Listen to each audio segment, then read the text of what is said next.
All right, guys. Any other questions before we get started? Awesome. Awesome. You guys look great, but I'm going to need a couple of, when I'm going through this, I'm going to need some head nods and some thumbs up and stuff like that to verify, because I'll only be able to see a couple of you. So I'm going to screen share and we're going to go over the as is. And I'm not doing this as a, I'm not going to do this as a basic class. I'm going to do it as a, move you guys over here. Maybe. I'm going to do it as a more of a class where you can actually use the stuff that we're talking about. I'm going to basically explain it in basic terms, but I'm also going to explain it in practical terms. That's the word I was looking for, practical terms. So things you're going to actually use, things you're going to see on other people's contracts to you. Parties, buyer and seller. One comment on this: please don't be lazy and just put whatever they put in the MLS. Get the property up on the county property appraiser site. See who the real owners are. All of that stuff. I've even seen could be you up here in these things, because people are so lazy they just copy it or they pull it off of the. If you click transaction desk off the thing, it might pull up whatever they put as the owner. So don't be lazy. Don't put one. I see so many times there's one person named when there should be husband and wife or whatever, because that's all they put in the MLS. Obviously, your buyers. We're going to get into a little bit more of this when we get down to assignability, but for now, put your buyers here. Whoever they're telling you is pre-approved and ready to go. Do all this stuff. Don't be lazy. Legal description, you can use the short legal description on the, you guys, I don't know if you guys ever see like real legal descriptions, they're much longer, but the short legal description on the property appraiser site is fine. Personal property, guys, this is where we have to put the washer and dryer, anything else that your client saw and wants. If you read it through these things up here, you'll see that washer and dryers are not on here. Everything else is window treatments, light fixtures. So light fixtures includes their $5,000 chandelier that they want to take with them. So make sure you put that one on here on E, the chandelier in the living room or whatever it is, right? In the foyer, the big fancy chandelier, they're taking that with them if that's what they say. If they have very fancy washers and dryer or any kind of stuff like that, or a very fancy refrigerator, they're supposed to give you the one that was in that showing, but unless you have pictures of it, I would put here that this was a Samsung, brand new Samsung washer and dryer model ABCDE, whatever it was, okay? Be very specific here. Realtors, this is unofficial statistic I just made up. Realtors are the #1 purchasers of washers and dryers, okay? I hear you guys all the time at closing and they took the washer and dryer. What do? The buyer's gonna walk. Well, and then I say, well, you better figure it out because you guys made the mistake. What does it say on the contract? Nothing. What does it say on the MLS? Whatever. Well, it doesn't matter what it says on the MLS. All that matters is what's on the contract. I'm going to say that again. All that matters is what's on the contract. If it says washer and dryer included on the MLS and you didn't write it here and the seller takes it, guess what? You're probably buying a washer and dryer along with the other agent. Okay? Because your buyer is expecting one and your seller had the right to keep it because it was not on the contract. All right. Purchase price, you guys know that. Initial deposit. Guys, get a good size deposit with the new loan approval periods and all that stuff. It has changed the way people do business a little bit back from the October 21 revision. It's changed the way people do business a little bit. Get good size deposits. I've seen a lot of people arguing over deposits lately. And how much is your deposit? It's $1,000. Well, guess what? It's not worth fighting for. You might as well split it, even if your client's 100% right, because by the time that the title company does the interpleader, you're going to be out $600 in court costs, and you guys are going to be arguing over the other $400. So take your 500, give them 500, and get out of here, even if they're wrong. And guys, if your person's in the wrong, ask for that too. Ask for the 500, ask for the split, whatever. Even if it's 2,000 or 3,000, guys, get a good size deposit. If you're the listing agent, if you're the buyer's agent, obviously try to keep it down. But listen, if you're a listing agent, you want to see a good size deposit here. They never really accompany offer, so if left blank, neither box is checked, then option 2 within the 3 days. That's what you guys always do because nobody ever fills this part out, right? Escrow agent name. I want to be very clear with this so you guys don't get in big fights about this before anything matters. The deposit is made and delivered to the escrow agent. This is not necessarily the title company that's going to be used, okay? So if there's not one in MLS and you write one here, you should always write one here. Write your favorite title company here if you're the buyer's agent and there's not one in the MLS telling you where to do it. Or you can ask the listing agent if you've been talking to them. Write your company. Escrow is held here. You guys has anybody ever had a deal where escrow was held with one place and they had to transfer it over for the closing? Anybody? Raise a hand. I can really only see Tammy. So I don't know. There's Adul. Adul's had that. Yes. So that's that happens.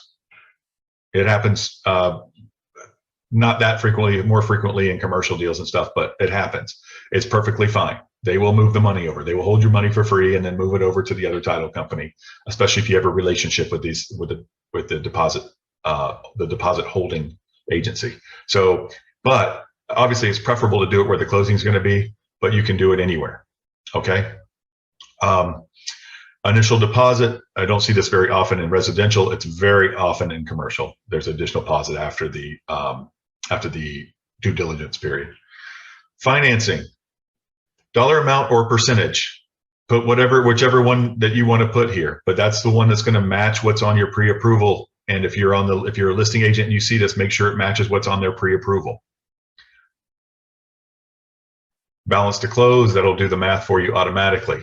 Time for acceptance. Give people whatever you want, a day, 2 days, depends on what your situation is. If you ever need help with this individually, ask me what you should put, but typically it's a reasonable time. You know, if they're overseas, maybe give them an extra day or something like that. Depends on what you know about the buyer. Guys, you should talk to the listing agent before you submit a contract an offer in most cases. Closing. Make sure if you're on the buyer side that the lender has told you they can close within whatever time you're going to do, and then hopefully give them a few more days. This isn't like it was 6 months ago where I'd be telling you make that thing as short as you can to make sure you get the deal. Right now, it's getting back to a swinging toward a buyer's market, but it's getting back to about an even market now. I think that's what you guys are seeing, and a reasonable time period to close is 45, 55 days, right? Guys, if you're buying a rental property, or if someone is buying a rental property for you, a property with a tenant in it, you need to make sure they check this box. If not, when you send it to your client to be signed, put your little X in here, okay? Use your own little text box and put an X or a check in here. Because this paragraph says the property is leased and it does not have to be broom swept and clean and ready to be occupied. If you have a tenant and you don't check this, they could theoretically force you to buy your tenant out, get rid of your tenant, and have the property delivered completely clean and broom swept. Okay, so that is not what you want if you are selling a leased property as an investment property, or if it's leased, or if your seller is going to be staying in the property for a little while. Assignability. This is very important. Buyer may assign and thereby be released from any further liability under this contract. Do you guys know what kind of person would want that? Investor. A flipper. Yeah, they're trying to flip their contract. Are you doing your seller the best if you do this without telling them what's going on? You need to let them know what is going on with this if you see that one checked. That is someone who can back out with no further liability.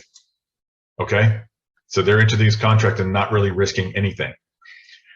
May assign but not be released from liability under this contract. So you see wholesalers do this, by the way. That's what I'm telling you. Wholesalers and stuff will do this, may assign and thereby be released. You haven't seen a lot of that lately, but you will see more of it as it swings more toward a buyer's market. May assign but not be released from liability under this contract, or may not assign this contract. And if nothing is checked, the buyer may not assign this contract. Okay, so here's a couple of things. These two are the same. Even if it says may not assign this contract, a buyer can assign it. They just have to get the seller's permission. Okay, so you would do it by addendum at that point. So this does not mean the buyer can never assign the contract. if they do this. It just means they need the seller's permission. So a seller, well, any of these, they can do that, but this one just means they may not do it without the seller's permission, which may be preferable. I kind of like this one, may assign but not be released from liability. And the reason is we see so many times, I see it a lot more than you guys do, obviously, because you guys tell me when you have problems. So I see a lot of this stuff more than you guys do. But if up here on the buyers, they need to add mom to it so they can buy it, or they need to take the husband off because his credit's bad, or whatever kind of stuff they end up coming with at the end. You guys have all had clients who want to buy something, but they're not sure if they're going to qualify the way that they want to put it under contract, etc. This allows them to move some names around and stuff like that. You can do the same thing with the seller. You guys have all been asked that too. As a listing agent, you've asked, do you think your seller would approve? I need to take my mom off the contract, put my mom on the contract, or I need to take my husband off, or take my wife off, or whatever, or I need to add somebody because we need their income to qualify, whatever it is, right? We need to add my son on there, whatever it is. They need to assign it. They can do that here, then they never have to tell the seller about it. Or here, if they may not assign this contract, they need the seller's permission. And of course, as long as it's not, something crazy, the seller will typically not have a problem with that. But I just want to explain those to you. Is there one that's better or worse? I would rather, if I'm on the buyer side, I'd rather have that. Most people don't have a problem with that. May assign but not be released from liability. I mean, what does the seller care, right? So even if I flip it, wouldn't you still need an addendum because the title company would need that and the seller would still have to that's sign not that? Addendums are only things between buyers and sellers. So that has nothing to do with the seller. It doesn't affect the seller. If you do this, no, you absolutely do not need an addendum. No, the way you let the buyer, the lender will let the title company know. Okay. All right. Ryan? Yes. I have a question on page 1 on the purchase price. Okay. And I need to let you know if I'm right or wrong on this. It's a USDA loan. And so the purchase price is $310,000. He's putting $2,000 in escrow. But according to the lender, he is financing $310,000. So in the financing, I would put $310,000 and it would be a negative $2,000. Am I correct? Yes. Balance? Yes. Okay. The reason I asked that is the agent said I was wrong. His broker said that I was wrong. No, you're right. But that $2,000 is going to cover he's going to have still other closing costs that $2,000 is going to cover. Right, but the balance would be a negative $2,000, correct? Correct. Okay. But guys, these numbers, nobody's holding anybody. Have these numbers ever in history been right? Have they ever been exactly right ever in history? Right. So no. I just want to be sure if I write an offer that I'm right on that. Right, and you need to explain that to your buyers too, guys. When you're doing this, and they see, oh, I'm going to have to bring $14,250 to closing. No, it depends. Lots of things can change. It depends. It's probably going to be more than that. Obviously, you're going to have closing costs and everything else, but they need to know that because you don't want them. And I'm sure some of you have had that because I've heard that before.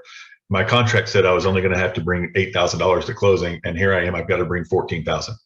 Right? This happens. Make sure they know that. Say, well, you're going to have closing costs on top of that. That's just for the loan. And that's just if you do. How many times have you guys, this sounds crazy, but have you guys ever had somebody talk about doing a certain amount down and they end up doing a different amount? Because they go back and forth with the lender. And yes, right? All the time. This happens. Oh, we're going to do 20% down. Oh, wow. Well, if we only do 10% down, then we get this and this, you know what I mean? So, or we're only going to do 10% down. And then they say, well, gosh, we don't want PMI. So we're going to do 20%. Whatever it is, these things are never right. Even if they're the right percentage, they're never right, the numbers. So, and you guys go back and forth. And how many times do I see a contract where that 310 up here in the first one is X'd out and they put 315 and none of the other numbers bother getting changed because you guys know they're not real numbers anyway. But that being said, the way you did that was right. But no, the guy's not going to walk with a $2,000 check from closing. All right, that's a good question. So where were we? We were at assignability. All right. Obviously, cash transaction with no finance contingent upon the guys. I've done classes on this financing contingency since this thing. I'm going to do it real quickly.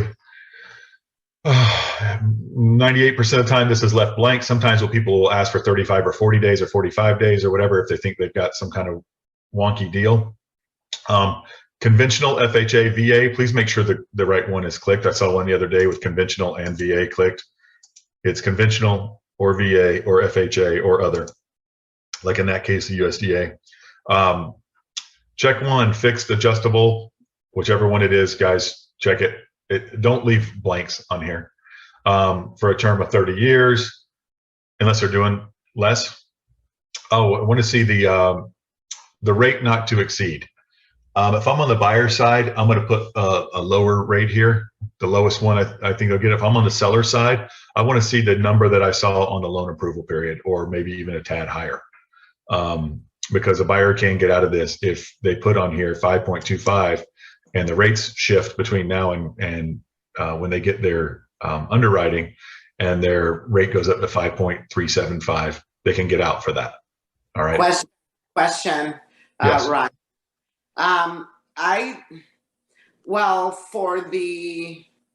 never really put that on there. Just because in the past I want them to accept the offer, but what is your take on this? Should people put the interest rate since it's so crazy right now? What do you want to see? What do you, if I am the listing agent, I either want to see a high interest rate or I want to see that left blank. If I'm the buyer's agent, when selling agent, I want to put in there the number that is on my pre-approval. Okay. Okay. All right. I've had a contract someone put in prevailing rate. Pardon me? I've had a contract submitted where they put in prevailing rate. Well, that's what it already says. That's what the market rate is. Okay. It says the prevailing rate. If left blank, then the prevailing rate based on the buyer's creditworthiness. You might as well leave it blank if you're going to do that. But I would put, if my client was pre-approved for 5.25, that's what I would put here. I have a question. Because if rates go up, they changes their payment, changes everything else, and you want to be able them to be able to get out if they want to. You're doing the best that's for your client. We're not trying to bulldoze them into doing this deal, right? We don't want to leave them with no outs. We want to make this the best deal we can for protect our clients. So we put the number that's on the pre-approval. Yes, Tammy. So I've had people, being the listing agent, check cash. And then when I ask for proof of funds, they send me this letter that looks like they're getting some type of financing. Mm-hmm. So do you just leave it as cash and they don't come through, they lose their deposit, or? Correct. Correct. And a lot of those people, me. Well, some of them are pulling some kind of a third-party loan of some type, a bridge or a hard money or something like that, or there's some kind of credit line or something like that. They've been extended. That's perfectly fine. They have no contingency. If they click this one, they have lost their financing contingency. They are going to lose their deposit after their inspection period. Done. All right. No loan approval period. Nothing else. I don't need to scrutinize it as a listing agent. Just go for it. They check cash, and I don't have to really question it. That's their problem. If they don't show up with the money, then good for them. So recently, I had one of you guys call me about a client who had. They were buying a $400,000 house or whatever, and they had cash if they needed to. They wanted to borrow money to buy it, but they had cash if they needed to, and it was a competitive offer situation. So they clicked cash, trying to hurry up and get the loan. But if they couldn't, the lady could put the cash. And so I advised them that's fine. And if she wants to take money out later, she can. But she have to close this thing. If she doesn't close it with cash, she's going to lose her deposit. But she had cash, so she could do it. Any other questions about that? All right. So we're going to put on there whatever we're pre-approved for if we're on the buyer's side. On the seller side, don't be lazy. Check that you see numbers here, check them. Make sure that they fit. If you're on the listing agent, leaving it fine at prevailing rate is perfectly fine because that covers everything on the buyer's creditworthiness. But a lot of times you will see that we didn't lock the rate in time, or we needed an extension for some other reason and we didn't lock the rate and now the rate went up and they can't afford the payment. You guys have all had this. You've been on both sides of this. Term of 30 years, 5 days if left blank. Just go ahead and write 5 in here. It is part of your job. Guys, you make what's the median house price right now? Anybody know the median house price right now in Central Florida? Tampa, Orlando? Anybody know? But like 4. Yeah, it's getting up there pretty high, right? But if it's 400,000, I think it's a little lower than that. But if it's 400,000, just use that as an example. And you guys get 2.5% to 3%. That's $10,000 to $12,000 you guys make, right? Every deal you do. You guys think you can be diligent to make that $10,000 or $12,000? You know, people work a long time to make that kind of money. You guys make it on one transaction. Do you think you can be diligent, make sure your people are follow up on your people, make sure they're turning in their stuff with the loan officer? And you know the loan officer is going to blame them, and they're going to blame the loan officer and everything else if there's a kink in the works here. But so much stuff is online now, and you can just upload it. Some of you guys have elderly customers, or you will, everybody will, who aren't that great with uploading documents and stuff like that. Make sure that you're assisting them in getting those documents to the loan officer. I mean, there's a reason loan officers still have fax numbers on their business cards. They work with people of all, just like you guys do, of all ages and stuff. There's still people out there faxing documents, and there's still people out there trying to take pictures of them and send them in. So make sure that you're assisting in that. Sorry, before you move further, I have a question about that interest that you put into the contract in case they get approved. So if you don't put the interest in there, or you put whatever, if you leave it blank, and the interest does change to higher, and the buyer can still afford it, but they don't want to because now they feel that the payment is too high. As a listing agent, we can force them because they put blank. So if it's approved by a higher interest, he can afford it according to the lending side, but he doesn't want to, he can back out, right? They will find another way to back out. But no, that's why I want you to put 5.25 or 4.75 or 8.38. It doesn't matter, whatever it is on their pre-approval. That's why I want you to put that here in case that happens. That's how you're protecting your client. Right. Because yes, the payment goes. I mean, honestly, guys, if that's the excuse they're giving, that's probably nonsense too. Because if it goes up an eighth of a point or something, that could probably is all that it will within 45, 50 days. If it goes up an eighth of a point or a quarter of a point, it doesn't change their payment that much.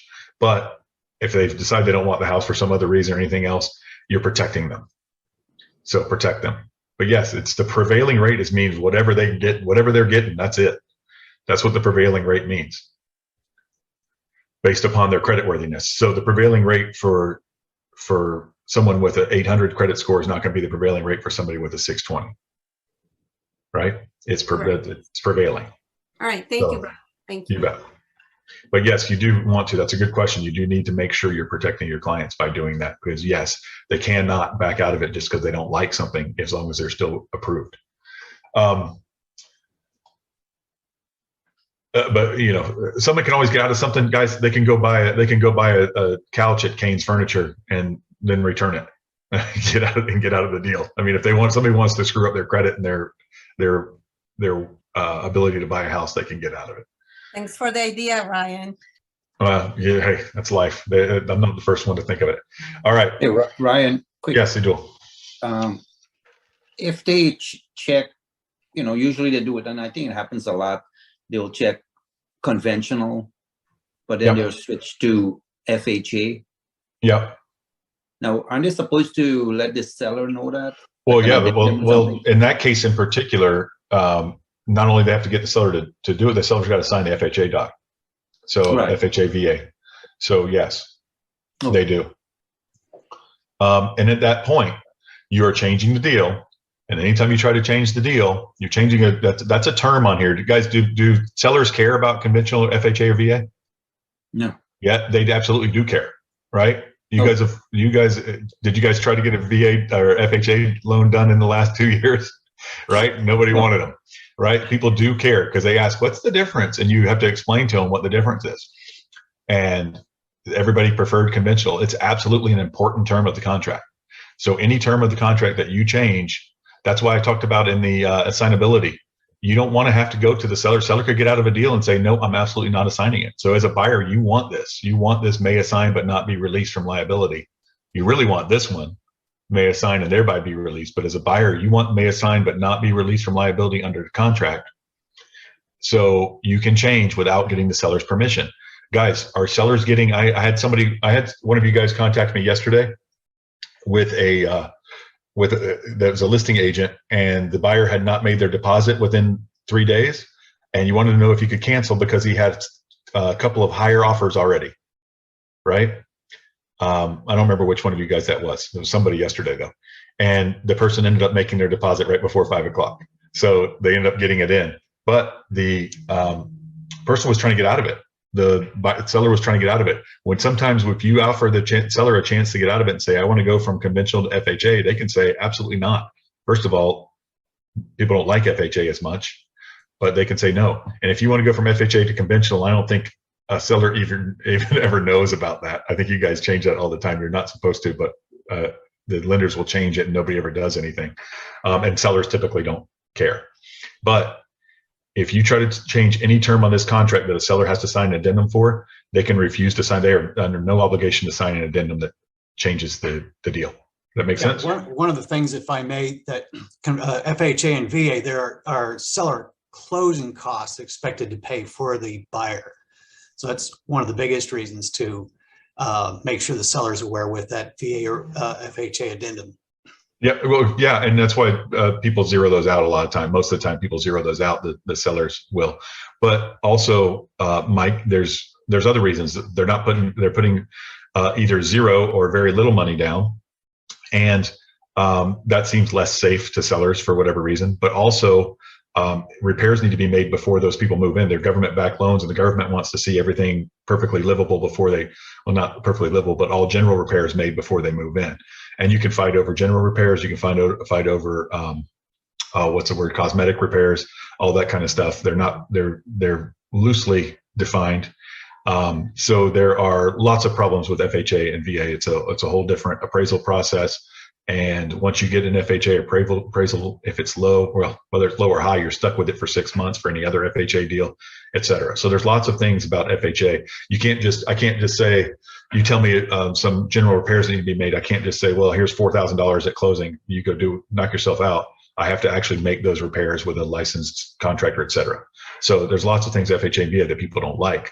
So if you change a deal, my seller has to approve that.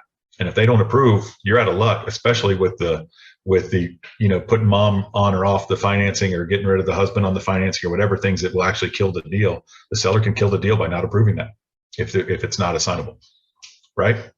Right. Okay. Any other questions on that part? Brian, can you repeat the assignable part again for me, please? Yeah, I'll do it briefly. May assign and thereby be released from any further liability. That's a favorite of wholesalers and people who want to flip the property. I don't like anything if I'm a listing agent that releases them from any further liability. So you can try this as a buyer. You're putting yourself behind the 8 ball with your trust right away with the seller. So I don't like that one. I like this one for both sides, actually, for anybody. I like this may assign but not be released from liability under the contract. Even if they try to give it to somebody else, they're still liable. And may not assign this contract. That is the favorite for sellers. They have to, if you do this one, they have to approve any assignment. If you try to assign it, it is assignable. It says may not assign. You can still assign it, but the seller has to approve it. Typically, if the seller's happy with the deal and there's no problem, he'll allow you to put names on or off. You guys have had people buy it under their names and change it to an LLC during that process, during the purchase process, right? Everybody's had that. Someone tries to buy something and then they say, you know what, I want to put it under my LLC. Whatever it is, that's fine. If you have this one, they can do that. If you have this one, they cannot. So without seller approval. One thing you'll see in commercial contracts, by the way, guys, you'll see that buyer may assign to any other LLC that in which he or she is a managing member or member, right? You'll see that sometimes in commercial stuff where you can assign from one LLC to another in case they want to do something for their accounting or whatever. So I'm not going to get too much into that, but may assign and thereby be released. Typically that's wholesalers, people like that trying to flip the contract. May assign but not be released from liability. That could be anybody when they have to add someone or subtract someone for financing or whatever purposes, and may not assign this contract. You can still assign it, but the seller has to agree. All right. Thank you. All right. My pleasure. Let's go down to cost to be paid by seller and cost to be paid by buyer. Cost to be paid by seller. This is all the ones you guys very rarely do anything here. Once in a while, you'll see something. As we get back into a buyer's market, guys, you're going to start seeing this very fine print because they're going to put 1,000 letters in here. And it's going to get really tiny like it is on my screen right now. And it's going to say the seller is going to pay the mortgage for the first 8 years for the buyer and all kinds of stuff like that in there that you're not going to see because you're just going to scroll right through this. And you just came through a seller's market where nobody had the guts to write anything in this box. And now you're going to see a million little things written in there in tiniest of fonts.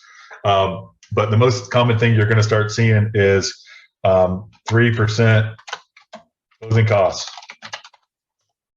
which is terrible language, terrible whatever, but you're going to start seeing that again soon.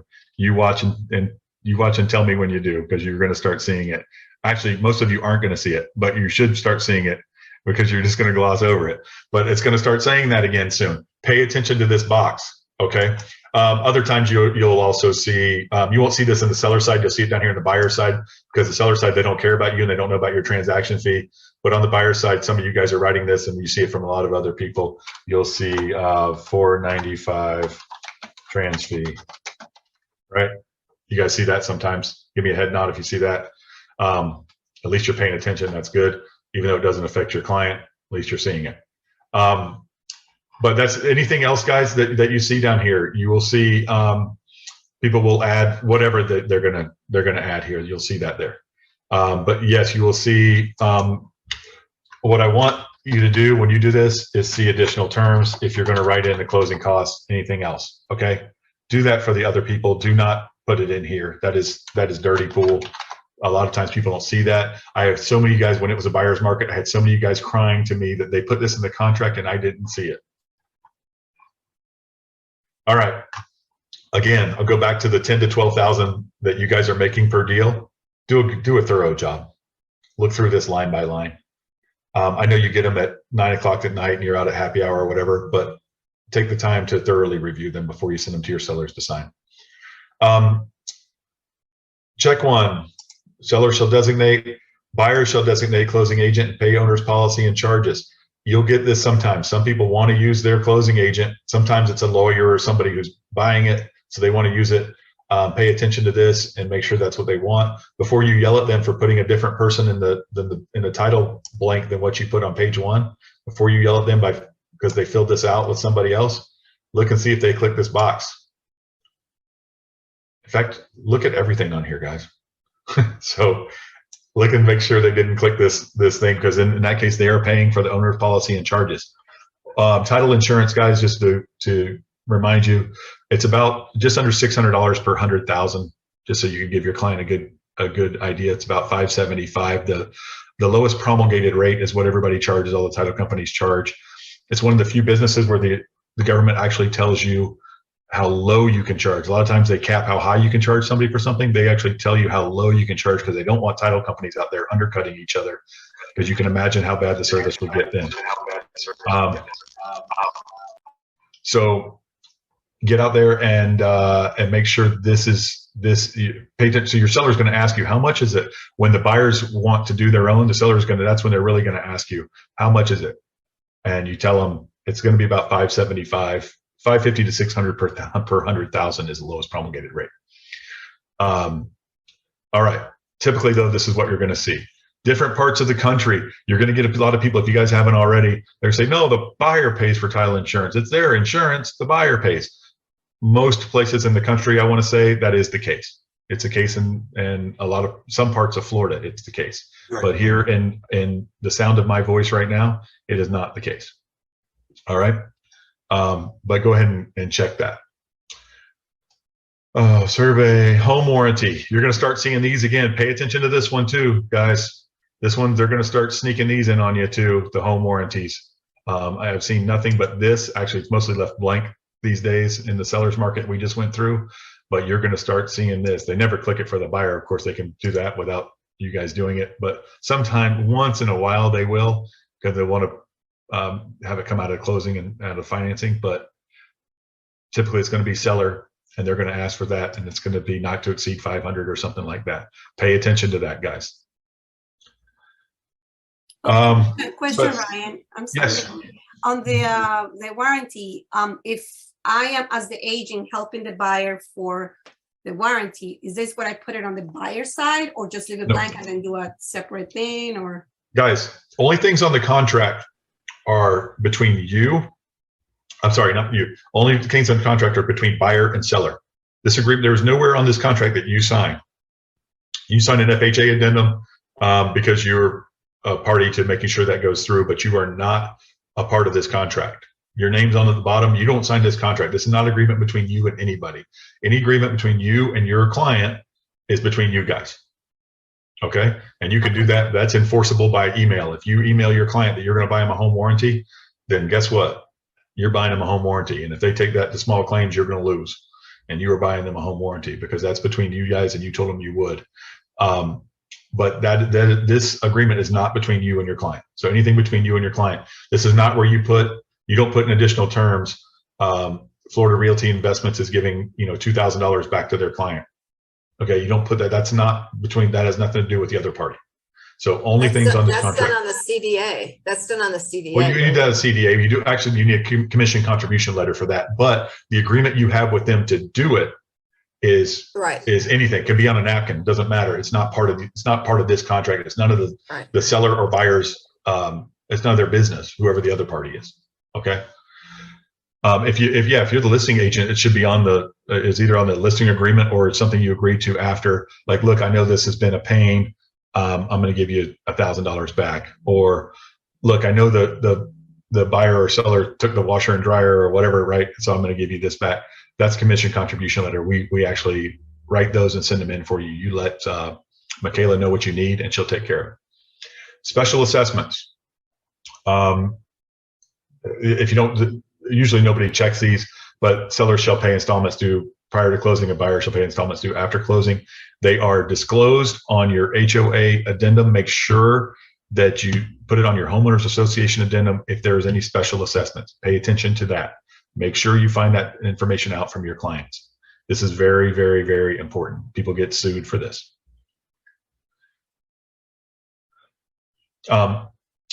That's a public body one. We went through that before. Inspection period. Why can a buyer back out during the inspection period? What is an acceptable reason? Anything. Correct. Who is it up to? The buyer. And buyer's sole discretion. Read line 263 and 264. Buyer's sole. If buyer determines in buyer's sole discretion the property is not acceptable to buyer may terminate this contract by delivering written notice of such election to seller prior to an expiration of inspection period. Do you send your inspection report to the other party and say this is why we're canceling? No. Only if the buyers are allowed. Yeah, I mean, if the buyer, first of all, the buyer would have to approve for you to do that. But second of all, there's no reason to. And if you're the listing agent, your buyer wants to walk. I don't want the inspection report because now I've got to report everything on there that's of material. That's material to the value of the property, right? Things I didn't even know. The inspector found that my seller didn't know and I didn't know. I don't want to know because now I've got to disclose absolutely everything. Hey, So, Ryan, Yes. I had one where they accepted the previous inspection and elected not to get a home inspection.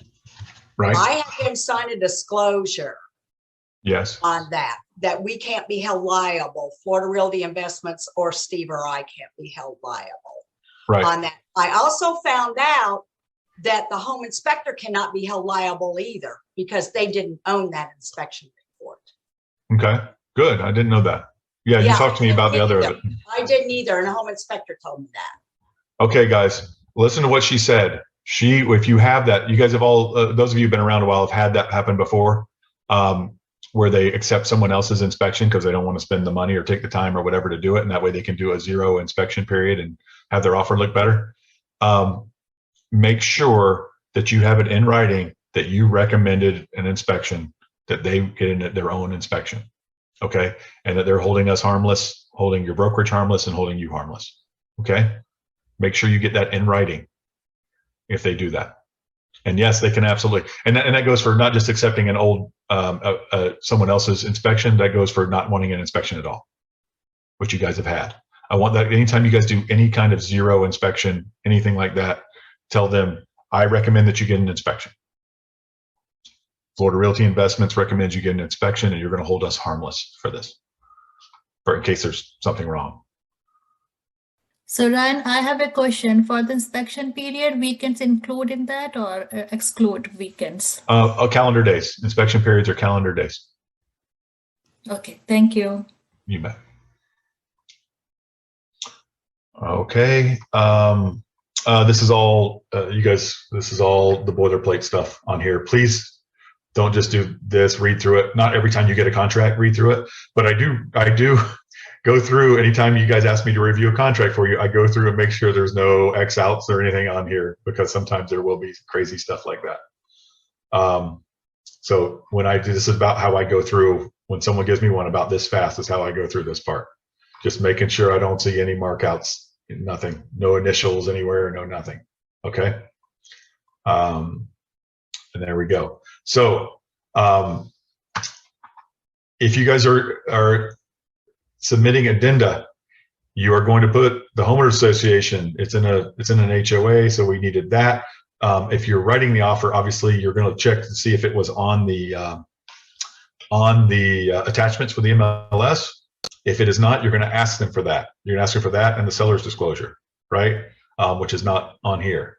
Anything else that you're submitting with this. If you're submitting the FHA VA, if you submitted an appraisal contingency, whatever you guys are submitting here. I see you guys doing defective drywall and stuff like that. I'm not sure why, but that's fine. Lead paint, obviously that's required. Any of these things that are required, if you're doing a post-closing occupancy, absolutely. We had somebody recently doing a pre-closing occupancy. That is crazy, but okay. Sale of buyer's property, we see a lot of those. So make sure these are clicked on here. The guys, if you don't click them on here, they're not part of the contract. So you guys don't be lazy. Click them on here, read through these and do it. I hate these two, by the way. That's a pet peeve. Seller's attorney approval, buyer's attorney approval. Have them approve it before you do it. And it's a FAR bar contract. So I just don't care for this at all. And to you guys' credit, I never see that. But that's where we're at. Any other ones that you're doing on here, you can do it here. Only things that are between the buyer and seller, not things between you and your client. Nobody else's business.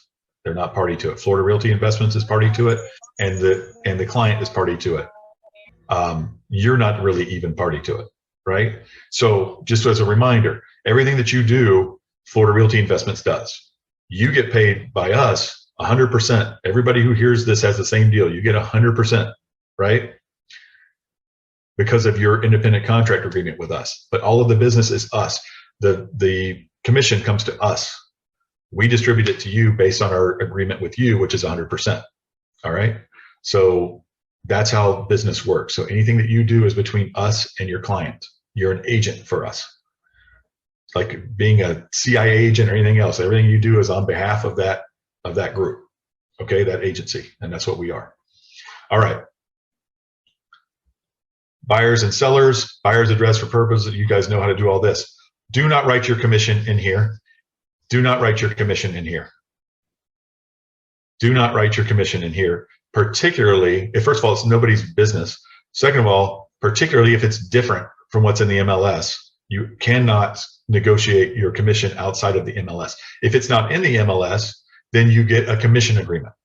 Okay? If it's not in the MLS, you get a commission agreement signed. They are in your transaction desk and form simplicity, commission agreement. You get a commission agreement signed. Do not write Tammy Pipkin 4.5% right here, okay? Or 2% or 1% or anything else. If you think you deserve more commission, you can talk with them about that, and you can't ask, but you do not put it on a contract. That is a violation of your ethics, okay? There is an MLS offer of compensation. That is what you get. You do not need that. You can attach the MLS if you want, but you do not put it here. Does everybody understand that? You get paid via MLS offer of compensation, which is on their listing agreement. And we've gone over the listing agreement before, and we'll do it again soon. But whatever number that is on the listing agreement says that they will cooperate with another broker. That is what's on the MLS offer of compensation. That is what you are due for commission. So I think I made that clear. All right. Any other questions about anything on here? Yes, Jerry. I can only see Jerry and 2 other people. So Jerry, go ahead. On the commission on the listing, somebody wrote extensively that the commission was X amount of dollars minus on the realtor notes, minus their transaction fee, minus any seller contributions. You will only be paid on that price there. In other words, if the purchase price was, let's just say 400,000 and the seller was contributing, seller contribution was 2,000, you would only be paid on the 3/8. So somebody came to me when I saw it and said that their broker said that that person can't do that. Put it in the realtor remarks of the MLS listing agreement. The MLS on the MLS, the broker synopsis on the realtor remarks, right? Yes. Yeah, I would imagine that that was not that's not completely ethical and compliant with the MLS rules. I'd be interested to hear if they got anything for that. If they got any kind of compliance problem with that. But yeah, that's not where commission's determined. It's determined in the 3%. If they did 3% minus 295, then yeah, that you pay that. That's what they're offering you.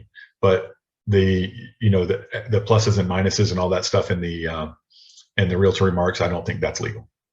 Okay, I just wanted to verify it with you because I live in Kings Ridge and it was a Kings Ridge agent that did that doesn't live here, and so one of the Kings Ridge agents called me and said, hey, my broker said they can't do that. And I'm like, I don't know anything about it. Yeah, I don't think they can. Okay. I mean, you can have you can have bonuses and stuff like that, but I don't think that they can do all of that. That's not what's written in the realtor remarks does not supersede what's in the commission blanks. Okay. Thank you for clarifying that. Any other questions?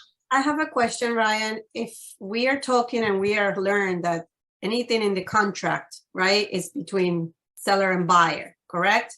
Mm-hmm. Even in the MLS information is really, so how is it that some of the agents are doing that fee, to charge towards the other agent? If whatever is on the contract is between seller and buyer, isn't that like kind of illegal to do? Because they can't really ask you for a fee that's not, between, what I'm saying, like between seller and buyer, not between agents. So how is that possible that some agents get away with that and charge their fee, their brokerage fee to other agents? How is that even allowed? You can absolutely charge your fee to other agents. You can absolutely charge your fee to other agents if it's on the MLS. And they're not really charging your fee. They're just saying 3% minus 295. That's what's coming out of their side. They can do that on the MLS. You can do 3%. They don't have to have a reason. That whole their fee thing is nothing. It's just being cheap and it's just trying to keep extra money. It's not going directly to pay their fee. Okay, they're just keeping that money. They're going to pay the fee and they're just keeping that money. Or they're charging their client the fee and they're keeping the difference. Whatever it is. They're just being cheap because it was a seller's market. That stuff's going away. You guys aren't going to be complaining about that in 6 months. That stuff's going away. Right, but I still don't understand because again, all these things are between seller and buyer. That no, MLS is not. MLS is between agents. Seller and buyer don't have access to MLS. They don't. I tell you this. They don't care what you're making. They don't care if you're paying somebody else's fee. It's not their problem. So what's on there, if they have on there, they do have to have that on their listing agreement with the seller. So whatever's on your listing agreement with the seller is what needs to be reflected in the MLS. You can't change it. So if you did 3 and 3 with your seller on just a straight 3 and 3 on your listing agreement, and you put 3% minus 295, or you put 2.5% on MLS, that is not legal.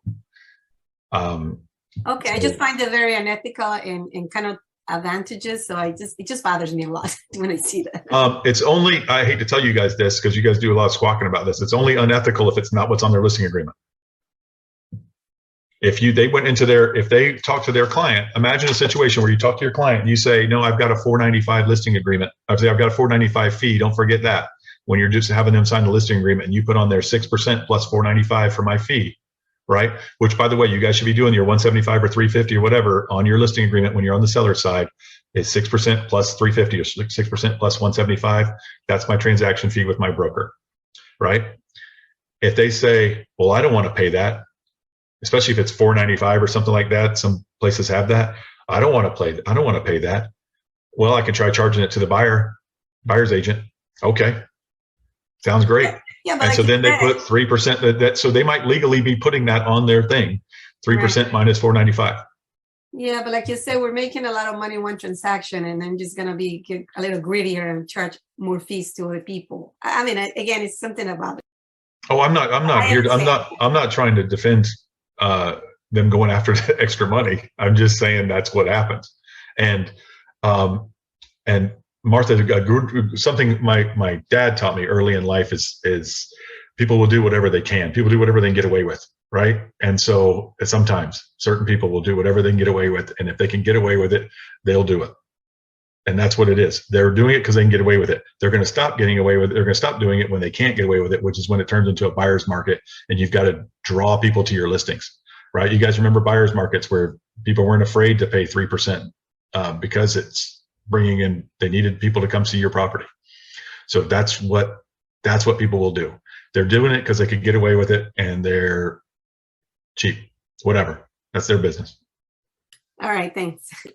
And guys, you always, I mean, it's the free market. You always have the ability to go somewhere else, sell something else. Any other questions? Let me go through. I'm sorry, guys. I have not been able to see the chat this entire time.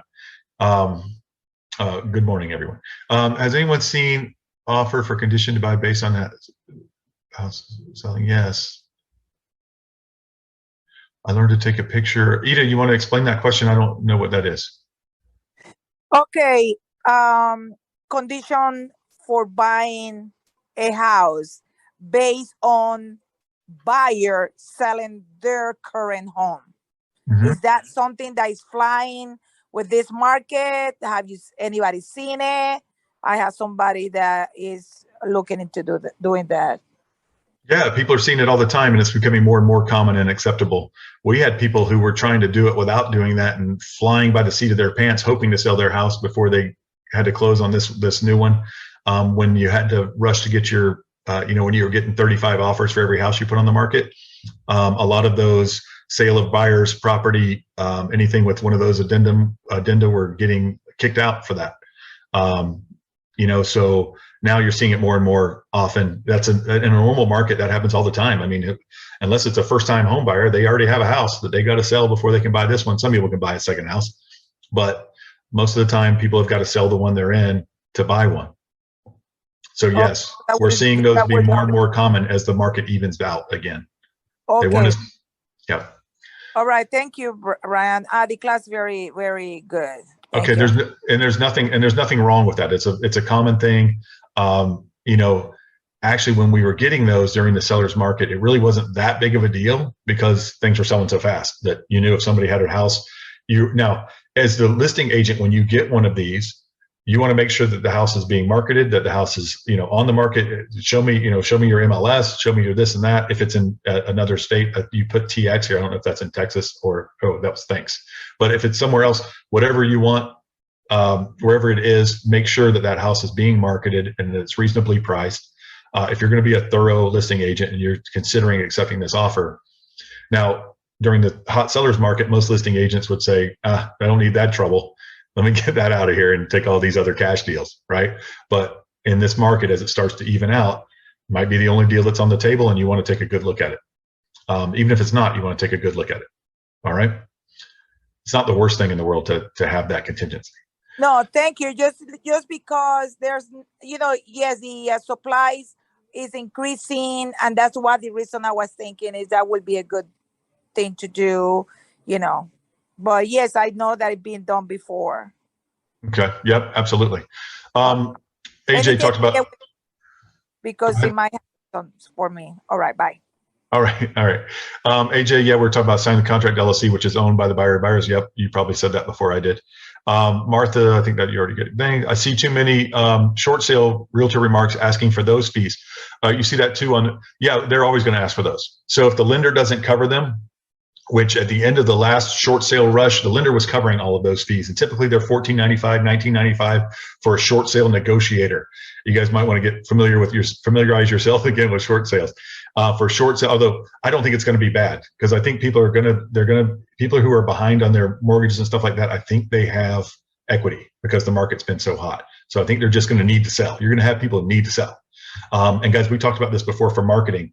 I wouldn't mind seeing you guys run some kind of marketing that says need to sell. You know what I mean? You're behind on your mortgage, need to sell while you still have equity, and so many nicer words than that maybe.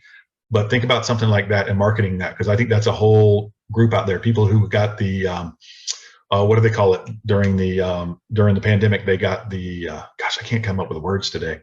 What is it when deferment. Thank you. It's called deferment. Something, it is deferment. I don't know what it's called, but it is deferment. Yeah. And where they let you not pay your mortgage for 6 months or a year and they put it on the end. Those people, they still spent that money, or they didn't make a lot of money during that time and they're behind. And some of them made them, where they're due now, when it runs out, now you got to pay. And obviously those people, because they're humans, they did not, and they're Americans, they did not save that money. They spent it. So they're going to need it. But they're going to be behind on their mortgage. They're going to be getting threatened. Are you getting threatened? Do you need to sell? Still have equity in your house? Or even if you don't, I wouldn't even add that part. We can help. Forbearance. Thank you. There's the word. I Googled it because I was like, what is it? Yes. Well, thank you. That's the word I was looking for. I'm glad nobody else knew it either. When I do listing appointments, I always ask about the mortgage. Mm-hmm. If they have any idea what their mortgage payoff is. And then I always ask the question, forbearance. Did you do a forbearance? Mm-hmm. Because sometimes they don't think about it. And I've gone to the closing table and it's been like $16,000 that came off. Right. Because of forbearance. And they go, oh yeah, I did have that. Oh, there's a kick in the gut. Oh yeah. Oh yeah. Okay. Yes, absolutely. So Victoria, back to you. Short sale realtor remarks. They're going to ask for the short sale negotiator to get paid from there if the lender doesn't do it. And I got sidetracked. I'm sorry. At the end of the last short sale boom, they started talking about the lenders stopped covering these as much. But early in the last short sale boom, they were covering these. When I say the lender, I'm talking about the previous lender who's writing off the property for a short sale. They used to cover these. Then they stopped. And so then the buyers started making the buyers cover these fees. Yeah. And I've also seen if if the buyers negotiate anything off of the purchase price or anything off, then that will be taken off of our commission. I've seen that. They're going to, all they're saying it's not just your commission. They should say on there, that's boilerplate language that we used to have for all short sales was buyer's going to pay, if lender doesn't cover it, buyer's going to pay a short sale negotiator fee. And the other thing was if price gets lowered, the commission would get lowered proportionally. That's not just the buyer's, that was everybody's commission. Okay. I was like, oh, maybe we shouldn't negotiate. Okay. That was everybody's commission typically. Okay. Okay. Oh, Ryan, I have another question. It's in regards to post occupancy. I know the market is shifting, but we're working possibly with the post occupancy right now. I'm representing the buyers, and that check mark for the addenda has not been checked for the post occupancy. So I need to go back and make sure that's checked with both parties. But what do you use to be a legal document for the post occupancy agreement? We're thinking of we're going to reach out to a lawyer to draw up that agreement, or could we just use an addendum and state some of the terms that we want? The addendum, no. So here's what happens. There's so much more to a lease than just you're going to pay me X amount and then you're going to get out. What if the seller doesn't leave? What if the seller damages something important in the home? What if the seller goes out in the swimming pool and breaks his neck? Oh gosh. So yeah, an attorney. That's what you need. Okay. And are they going to write a lease back or a post occupancy agreement? Because the post occupancy agreement, if you look at the disclosure, it just says that there's going to be a lease. There's going to be some kind of document. It doesn't say anything else. It just says it's going to be a document where the seller can stay an extra 60 days or whatever it is, right? Okay. Then you have an attorney write the lease. Oh, okay. So in a lease, just a heads up, is it 1,500? Is that the average that you're getting for lease agreements?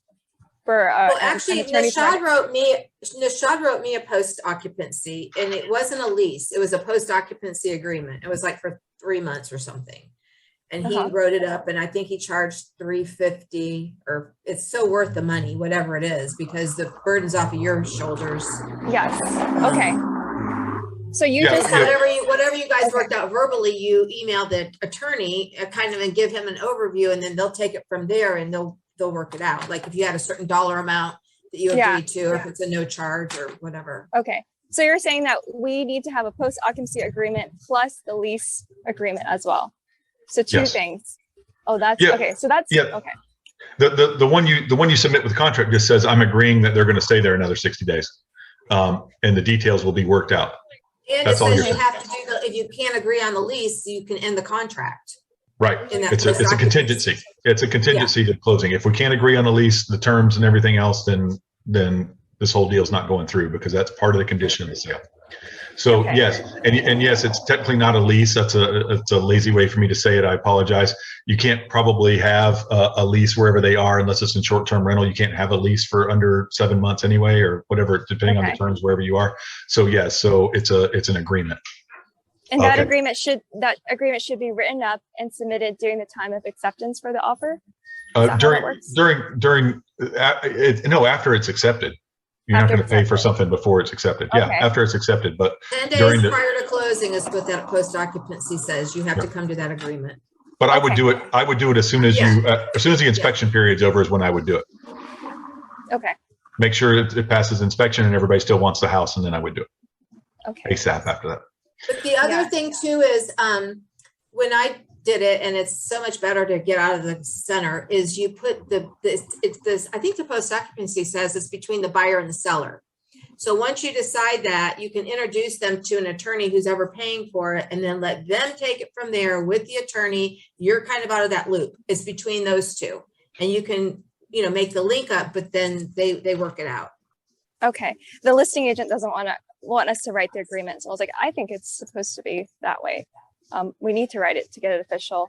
And I think it says something on the contract that it's 5 days it needs to be done, or I might be wrong, but okay. So 5 days prior to closing. Okay. Yeah, but I would do it right after the inspection period. Go ahead and start doing all that in case it needs to be negotiated. And by the way, of course, the listing agent doesn't want it to be in writing. This protects the buyer, not the seller. Mm-hmm. Okay, so you insist on it. It's not like, oh well, they don't want it. Tough luck. Yeah, I'm representing the buyers who will become the owner of the house, and then the sellers will be renting from. Or right, the buyers are the one who are exposed here by having the sellers live in that house. Yes, correct. Right. Okay, so your job is to make sure that it becomes an agreement that's done by an attorney and protects your buyers. And next time the listing agent said, well, we don't want to do that, say, well, we don't want to pay for the house either, but we've got to. So, that's part of the terms of the contract. Okay. Okay. Got it. Thanks, everybody. You bet. Good job, guys. And we'll have to have a short sale class before too long to get you guys refreshed on that, because you haven't done it in 10 years. Great contract review class. Thanks. Yeah, that's true. Good question. When it's silly, if it's going to charge brokerage, is there a preferred title company that will pay out transaction fee? I think I saw that somewhere. Preferred title company that pays out a transaction fee. I'm not sure about that. Forbearance. Chad, if you want to ask that question, I'm happy to answer it. I have another question about if you listening to saw an agent lower the price a huge amount, called a price strategy. What is that? Isn't that a bit deceiving? They lower the price to try to get a bidding war, I guess. Deceiving is not deceiving. It's not deceiving unless they are marketing a house and then they're marketing a fake house and then you call on it and they say, no, that one's sold, but I got a different one. Brian, but it's like Wow. 300,000 less. Like, it's not like a little bit. It's like the house was listed at 750, and then a month later it was listed at 300,000. And then it says private treasury, whatever, read the papers or whatever. I mean, it's kind of like, and my client, of course, 300,000. I want the house. Like, yeah, no, that's not what they really want. But I didn't understand either 100%. So it's like, what? Tammy, is that your listing? No. It was, my clients called me too. This is too good to be true. And I go, yeah, it is. And you will not get your offer. Longwood, right? If I want it way more. Yeah. No, my people saw it too. It was 750 down to 650 down to 300. I'm like, guys, you're at 400. You're not going to get it. It was already up to 5 something or other at some point. Okay. So. What do you guys do if you're the listing agent and your client asks you to do that? I don't know. I feel like it's deceiving. So it's like, I mean, you're going to get a whole bunch of people that are not really into that price range that you really, but you really want to sell the house for, from 750 to 300. You're going to get a lot of people that you're going to waste your time with. So, I mean, I guess my question would be, what was the history on the house? Did it go under pending a couple of times and then came back up on the market? I don't think so. I looked at it, and it's a beautiful home. It looks really It was on the market for like 60 days at 750 or something, or some long period of time. It was a really nice house. So the history tells you a lot too. And some. Why would you want $300,000 buyers on a house that is? It is pending now, so I guess it works. I think they might have done it to get every realtor in Orlando talking about it. I think it's worked. There's two homes right there. There's two homes with the same realtor with the same thing. None of this matters. Asking price does not matter at all. What's a house worth? I will think about whatever the buyer and the seller agree to pay for it, and the appraiser appraises it for. They set the market, the buyer and the seller. No, I'm not. That's a rhetorical question. Whatever the house is worth is all it's worth. It doesn't matter. So what they can ask for it doesn't matter. If they price it at 750, let's say this house is worth 500 grand. They price it at 750, they're not going to get any offers. They price it at 300, they're going to get offers. But how do you get a bidding war back up to 500? I don't know.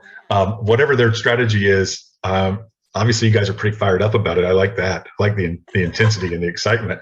It's annoying because then I start my client is whole like, see a beautiful house. So she's like, please take me to see the house. And I'm like, yeah, you're approved by 350. You're not gonna just show her where this idiot is saying that. Sorry, this agent is saying that it's a price. Every buyer thinks they might have a chance. It's like, oh, but we might have a chance. I'm like, you're not going to have a chance. Sorry, you're not.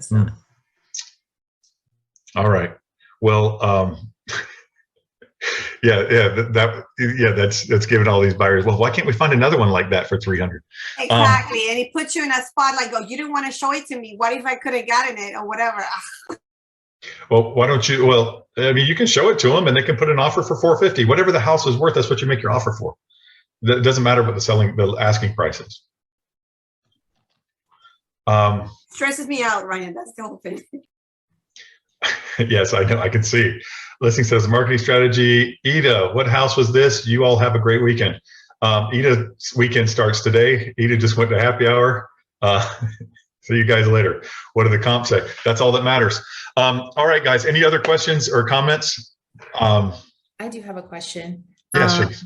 Hi, I'm a bit newer, so I'm doing a listing for my aunt on her house. I have an investor that's interested, but he wants to do like an off-market type of thing and pitch it to his hedge fund people. It's another realtor that talked to me about it. So how do I do this? Because he wants a contract knowing the commission, how we're going to split the commission, but then if we do go into contract, do I use like an as-is contract for it, or how do I go about that?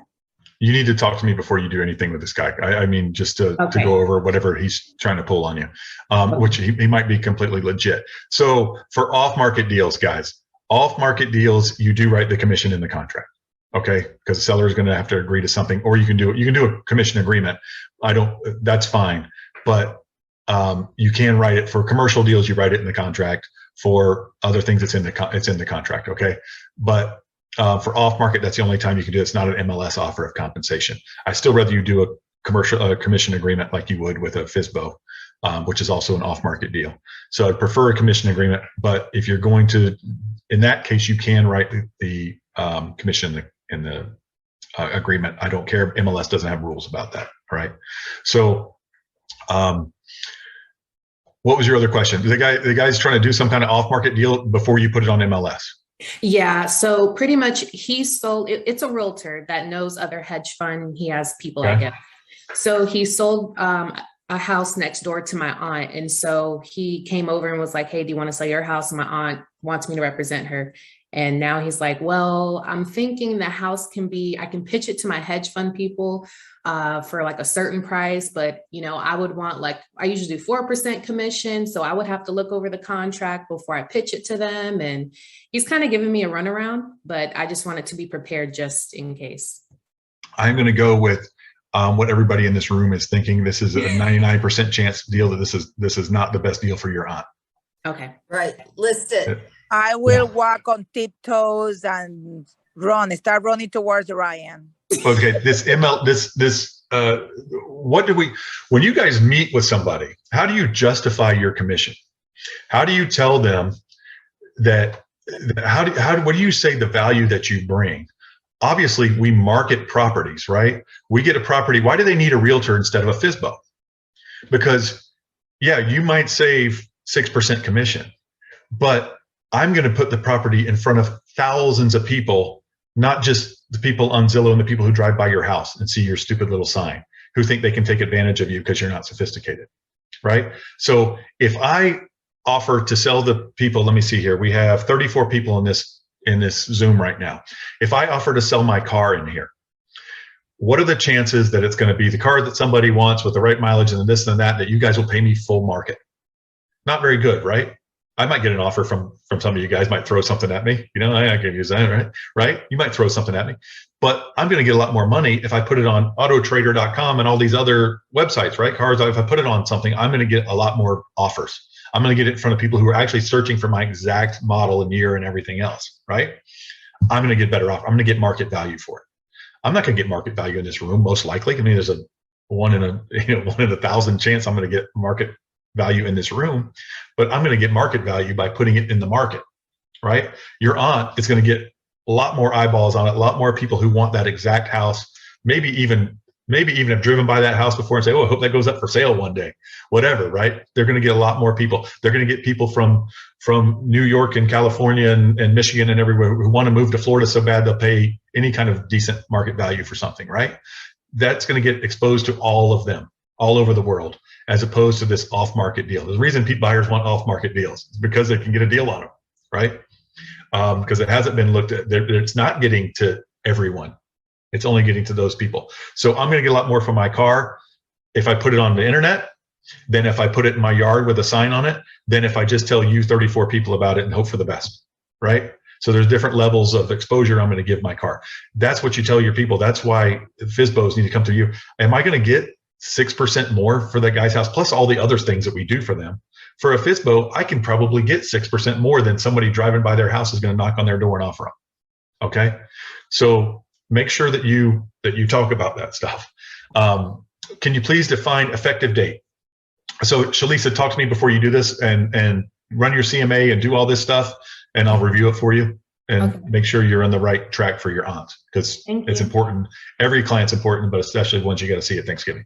Can you please define effective date? Listing agent has not put home pending because one initial is missing on the addendum, but contract is signed.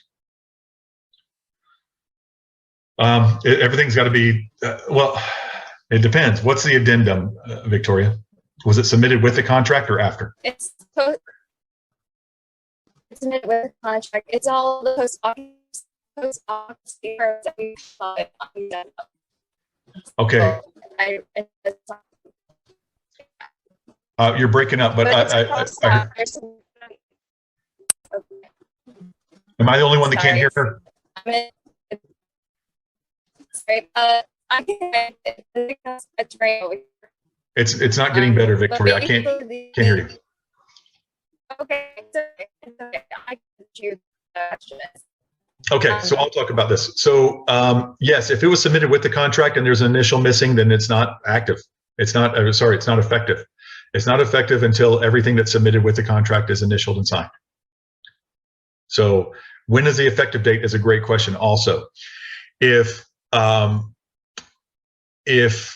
you give me okay, someone submits me a contract, okay, Edul sends me a contract. I'm the listing agent, he's the buyer's agent. He sends me a contract, an offer. Sorry, he then sends me an offer signed by his client. My client is going to accept it. My client accepts it and sends it back to me at 11:40 at night while I'm sleeping, okay? Early night. So I'm sleeping, right? 11:40 at night, I get Edul's email. I see it the next morning. I'm sorry, I got his offer. I sent my client signed it at 11:40. I got it back, right? I got it back at 11:40. I sent it to Edul at 8 o'clock the next morning. Congratulations, I sent it to the title company, sent it to Edul. We've got a deal. We've got an effective deal. What is my effective date? Was it when I got it back signed by my clients and I told Edul, what if I told Edul we got a contract? What if they sent it to me at 10 o'clock and I text Edul before I went to bed, we got a contract, they sent it back.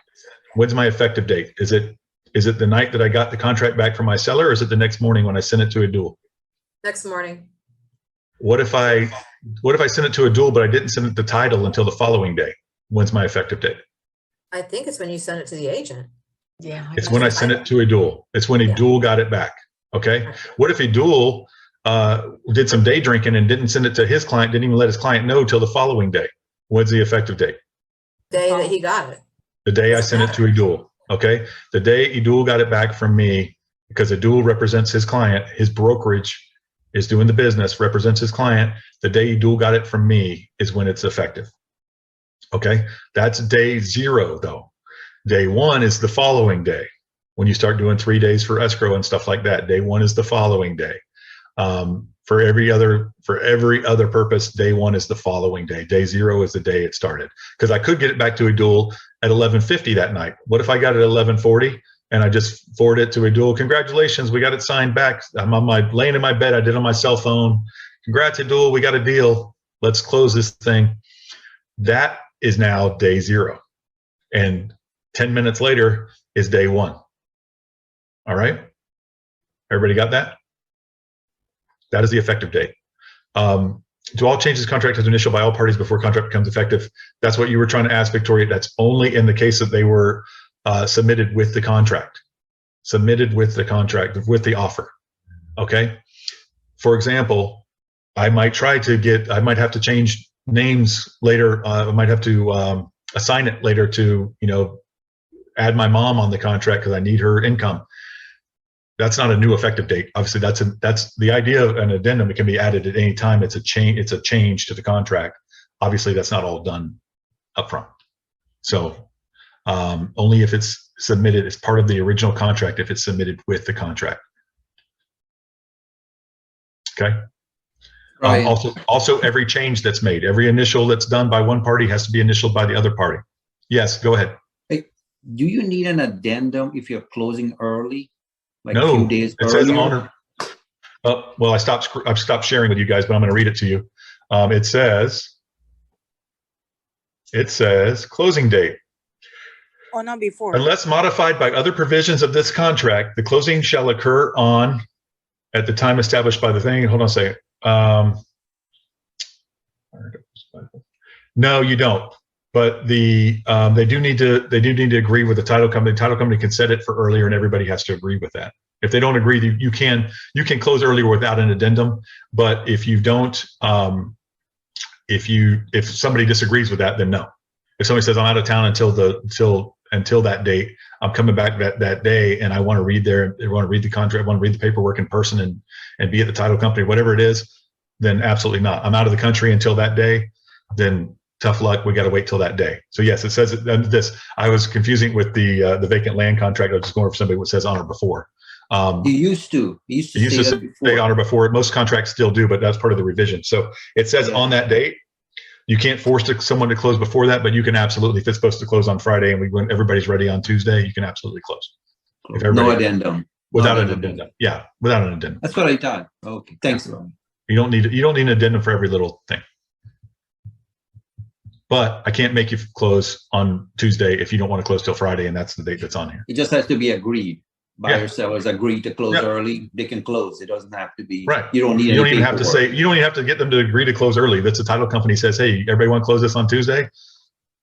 Yes, no, whatever. Yeah. Thanks, Ron. But title companies want to know because they're going to date their stuff and do their prorations and all that stuff based on that date.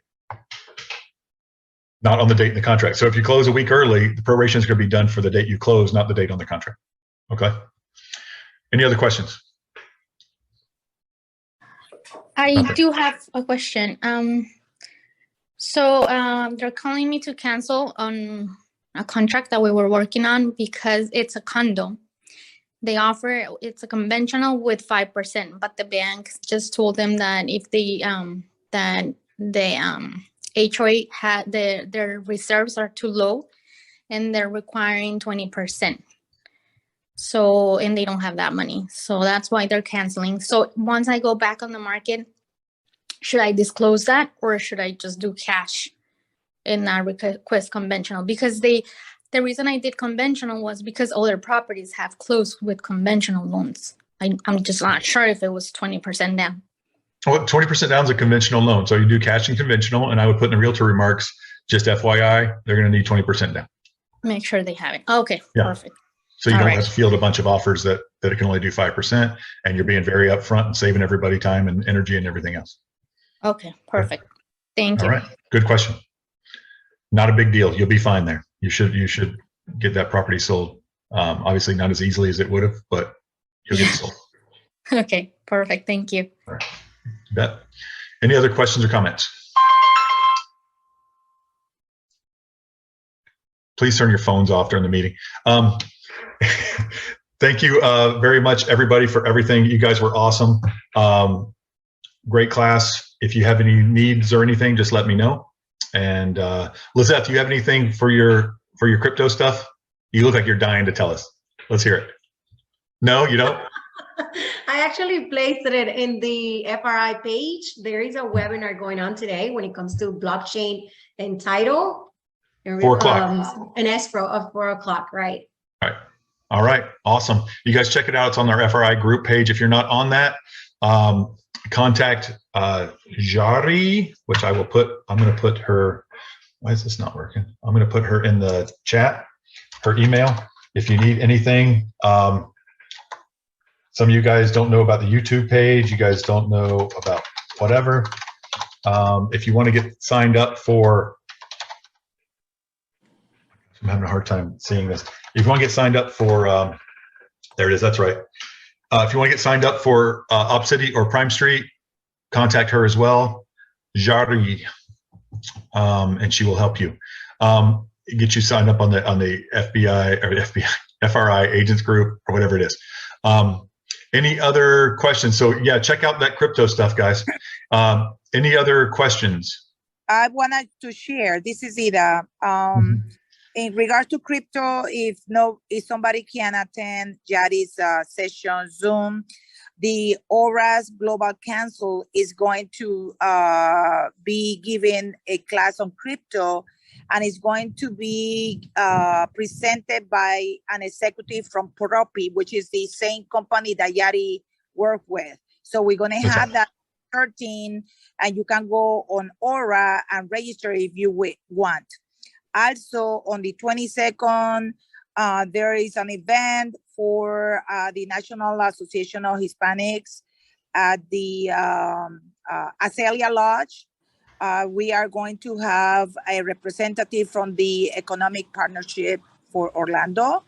But, things to eat and drink, realtors events cannot have nothing to drink or to eat.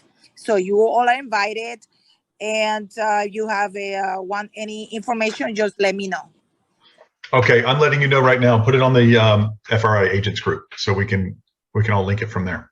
All right, thank you, dear. Bye. And thank you for sharing that with us. Okay. And yes, and so the event is Liz's, not Jari's. Jari is our marketing coordinator, but the event is Liz's today at 4 o'clock with Propi. All right. Any other questions or comments?